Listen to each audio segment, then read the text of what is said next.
Oi, educandos, tudo bom com vocês? Olá, famílias, paz e bem.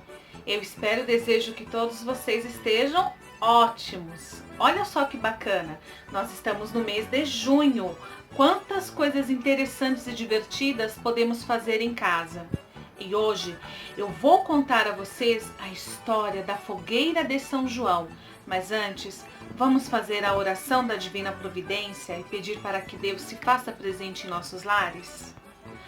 Ó Deus, vossa providência jamais falha.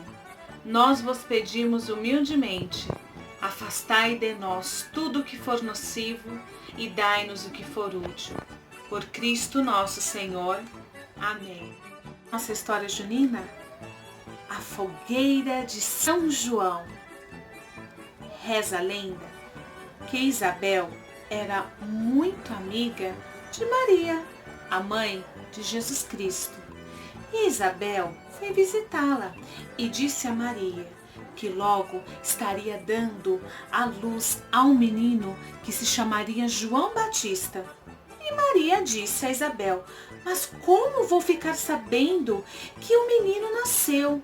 Maria, não se preocupe.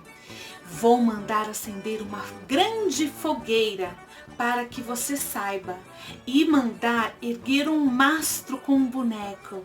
Maria disse que estaria muito feliz com tudo isso. Isabel foi embora. Passado alguns dias, Maria viu uma grande fogueira, uma fumaça muito grande e logo pensou: João Batista nasceu, pois eu vou até a casa de Isabel para vê-lo. Chegando na casa de Isabel, ela ficou muito feliz em ver a criança que se chamava João Batista.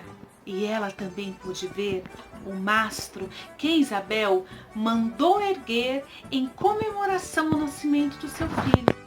E sabe que dia era? 24 de junho. Logo mais estaremos no dia 24 de junho. E você já sabe o significado da grande fogueira de São João. Quando você for a uma festa junina, logo mais, não este ano, em 2021, você vai olhar para a fogueira e vai saber do seu significado, o nascimento de João Batista. Eu espero que vocês tenham gostado e se vocês souberem de alguma história, contem para mim, façam um desenho ou gravem um vídeo, usem toda a criatividade que vocês têm, usem os materiais que vocês têm em casa, me contem uma história, eu vou ficar aguardando, combinado? Um beijo e até o próximo vídeo!